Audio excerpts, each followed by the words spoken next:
평생을 바쳐 마련한 당신의 유일한 재산인 아파트 한 채.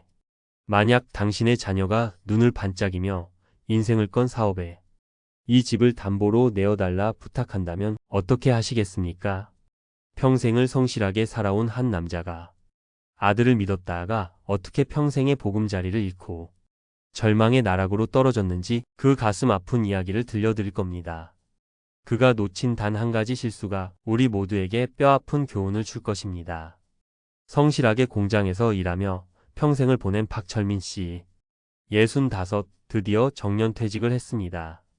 서운함보다는 마침내 무거운 짐을 내려놓았다는 뿌듯함이 더 컸습니다. 이제는 대출금도 모두 갚은 햇살 잘 드는 아파트에서 아내와 함께 국민연금과 약간의 예금으로 소박하지만 안정된 노후를 꿈꿨습니다.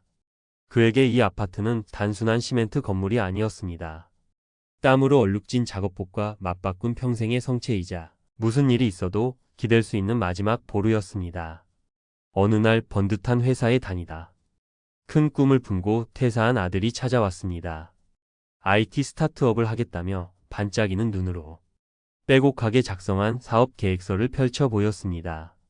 박철민 씨의 마음 한편에서는 사업이 그렇게 쉬운 게 아닌데 하는 불안감이 싹 텄습니다. 하지만 아들은 자신감에 차 있었습니다. 아버지, 이제 구시대적인 방식은 끝났어요. 제 아이템은 무조건 성공합니다. 이 집만 담보로 대출받게 해주시면 정말 크게 성공해서 아버지, 어머니 호강시켜 드릴게요. 절대 피해드리는 일 없을 겁니다. 아들의 자신감 넘치는 목소리에 아버지의 불안감은 어느새 아들에 대한 자부심으로 바뀌었습니다. 옆에 있던 아내 역시 우리 아들이 저렇게 하고 싶어 하는데 믿고 밀어주자 며 등을 떠밀었습니다. 결국 그는 아들의 빛나는 미래를 응원하는 마음으로 아주 잠깐의 망설임 끝에 인감도장을 찍어 주었습니다. 하지만 세상은 아들의 생각만큼 호락호락하지 않았습니다. 야심차게 시작한 사업은 계속 삐걱거렸고 결국 아들은 빚더미에 올라앉아 개인회생을 신청한다는 청천벽력 같은 소식을 전해왔습니다.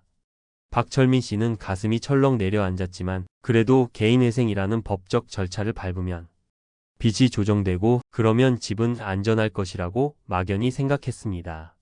그것이 너무나도 치명적인 착각이었다는 사실을 깨닫는 데는 오랜 시간이 걸리지 않았습니다. 어느 날 우편함에 꽂힌 차갑고 낯선 법원이 경매 개시 결정 통지서를 받아 들었을 때 그는 온몸에 피가 빠져나가는 듯한 충격을 받았습니다. 손이 떨려 종이를 제대로 잡을 수도 없었습니다. 이게 어떻게 된 일일까요? 많은 법률 전문가들이 경고하는 바에 따르면 채무자인 자녀가 개인회생을 신청하더라도 담보로 제공된 제3자, 즉 부모의 집은 채권자가 경매로 넘기는 것을 막을 어떠한 법적 장치도 없습니다. 자녀는 빚을 탕감받는 절차를 밟는 동안 부모는 평생의 재산인 집이 경매로 넘어가는 것을 속수무책으로 지켜봐야만 하는 세상에서 가장 기가 막힌 상황이 실제로 벌어지는 것입니다. 박철민 씨는 곧장 아들에게 전화했습니다.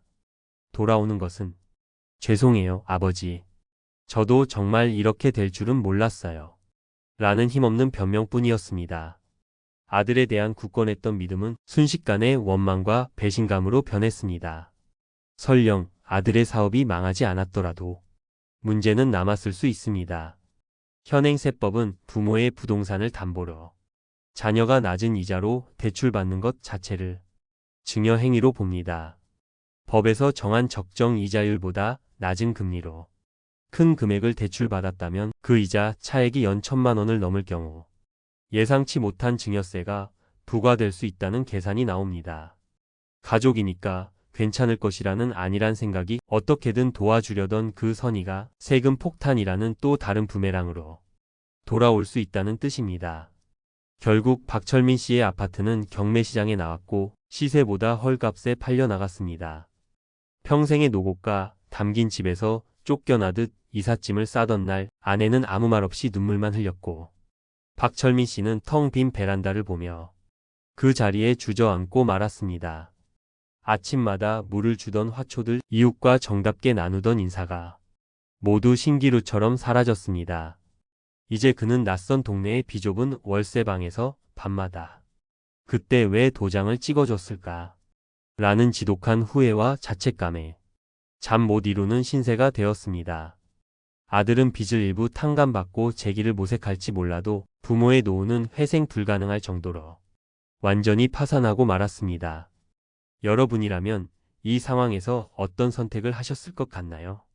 박철민 씨의 이야기가 너무나 가슴 아프게 다가옵니다. 하지만 여기서 좌절해서는 안 됩니다. 지금부터가 우리 모두에게 정말 중요한 부분입니다. 도대체 왜 이런 비극이 계속해서 반복되는 것일까요? 전문가들은 과거 부모님 세대의 성공 공식이 더 이상 통하지 않는 저성장 시대가 되었기 때문이라고 지적합니다. 미국 명문대에만 가면 집이라도 팔아서 대주겠다.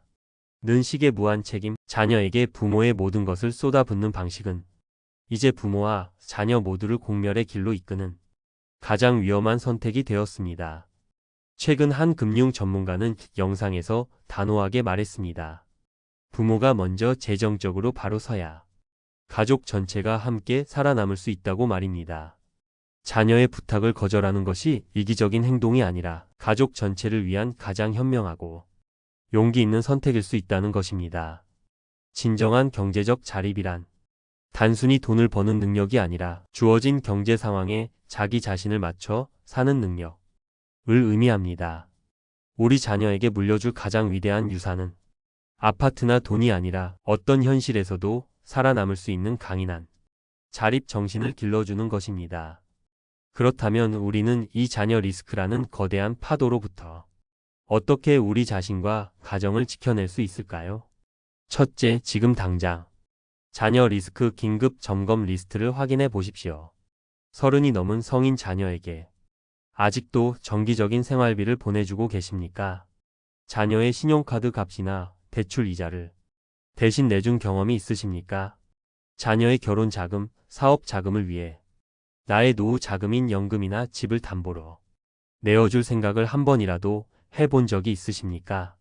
이 중 하나라도 해당한다면 당신의 노후에는 이미 위험 신호가 번쩍이고 있는 것입니다.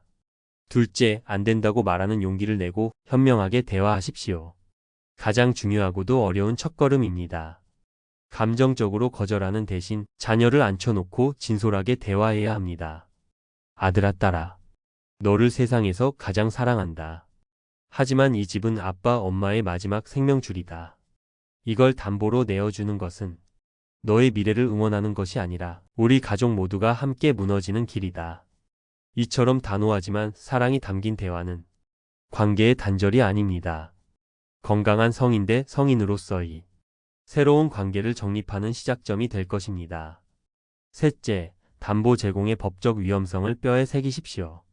오늘 본 박철민 씨의 사례처럼 자녀의 채무에 부모의 유일한 집을 담보로 제공하는 것은 법적으로 최악의 결과를 낳습니다.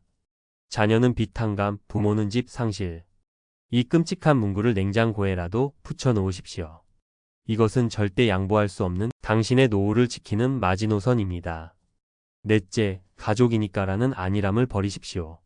단순한 보증조차 세법상 증여로 간주되어 예상치 못한 세금 문제를 일으킬 수 있습니다.